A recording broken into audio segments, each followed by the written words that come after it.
नागपूर शहरात बख्त बुलंदशाह यांनी नागपूर शहराची संरचना केली आणि बख्त बुलंदशाहने नागपूर शहर बसवला। जे बख्त बुलंदशाह राजे होते त्यांची एक पारिवारिक शमशानभूमी आहे।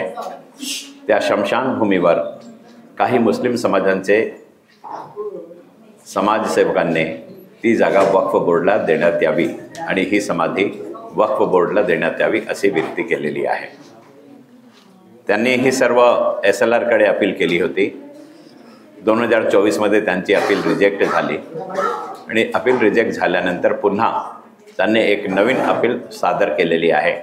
त्या दृष्टीने त्या ठिकाणी मोजमाप करायला जेव्हा लोक गेले तेव्हा गोंड समाजाच्या लक्षात हा सर्व विषय आला आणि त्यांनी तिथे ते मोजणीला थांबवलं। जेव्हा ही गोष्ट माननीय राजे वीरेंद्र शाहपर्यंत पोहोचली तेव्हा पूर्ण समाज एकत्रित झाला।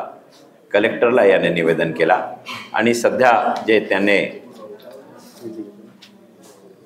भूमी अभिलेख विभागात जे आपला अर्ज सादर केला तिथे इंटरव्ह्यू सुद्धा गोंडराजेचा परिवार होत आहे। ही जमीन मूलतः गोंडराजेची जमीन आहे। या जमिनीवर जेवढी समाधी आहे प्रत्येक समाधीवर शिवलिंग आहे। एवढंच नव्हे तर गोंडराजेचे जे राजमुद्रा होते त्याच्यावर शिवलिंग आहे।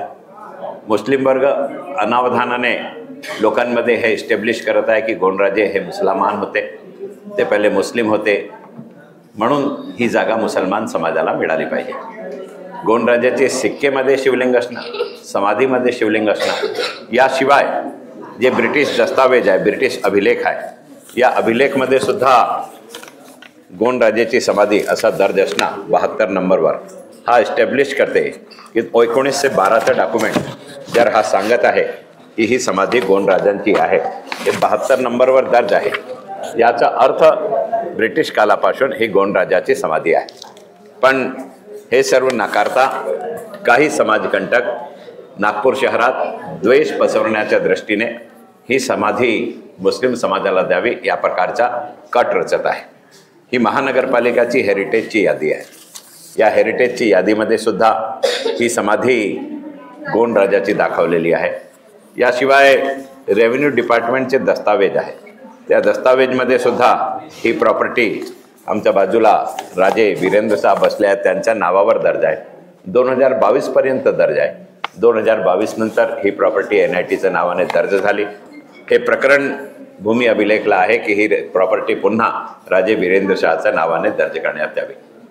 एकूण ही जागा हिंदू समाजाची असून सुद्धा वक्फ बोर्डमध्ये समाविष्ट करण्याचा कट याच्यासाठी रचण्यात येत आहे की ही जागा खूप व्हॅल्युएबल जागा आहे, सक्करदरा परिसरात आहे, याची जमिनीची किंमत भरपूर जास्त आहे। हा किमती जागेवर वक्फ बोर्डचा कब्जा करण्याच्या दृष्टीने हे षडयंत्र रचण्यात येत आहे। जर ही शमशानभूमी मुस्लिम समाजाची राहिली असते तर तिथे सभ्य बराचसे कार्यक्रम झाले असते, पण इथे फक्त शिवरात्रीच्या दिवशी गोंड समाज जाऊन आपले भगवान शंकराचं पूजन करतो। याशिवाय या परिसराची स्वच्छतेपासून सर्व बख्त बुलंदशाह यांचा परिवार करतो। या आता दफन कशाला हिंदूला केला हा प्रश्न ते उभा करत आहे। तो गोंड समाजामध्ये दहनची हे परंपरा नाही, दफनची परंपरा आहे, म्हणून त्या परिवाराचे सगळ्यांना दफन करण्यात आलेलं आहे। नुकताच 2 वर्षपूर्वी राजेसाहेबांचे आईच्या निधन झाला होता तेव्हा कलेक्टरची परमिशन घेऊन, कारण शहराच्या आतमध्ये जर दफन करायचे आहे तो कलेक्टरची परमिशन लागते, म्हणून कलेक्टरची परमिशन घेऊन त्या राजघाटमध्ये रितसर त्यांना दफन करण्यात आलेला। ही सर्व गोष्ट इस्टॅब्लिश करते की हे सर्व हिंदू समाजाचा कब्रस्तान आहे, हिंदू समाजाची दफनभूमी आहे आणि शासनामध्येही 3 एकर जागा या नावाने तिथे आरक्षित आहे।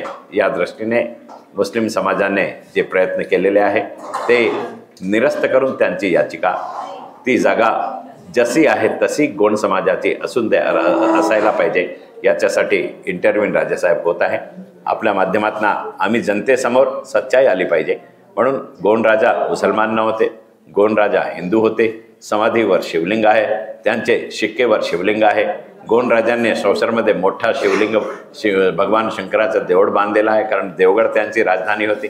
हे सर्व नवीन पिढीमध्ये एस्टॅब्लिश झाला पाहिजे, कारण आमच्याकडे इतिहासमध्ये कुठेही हे शिकवण्यात येत नाही। म्हणून नवीन पिढी दिग्भ्रमित व्हायला नाही पाहिजे, म्हणून ही प्रेसच्या माध्यमातून आम्ही सर्व आपल्यासमोर आणलेलं आहे.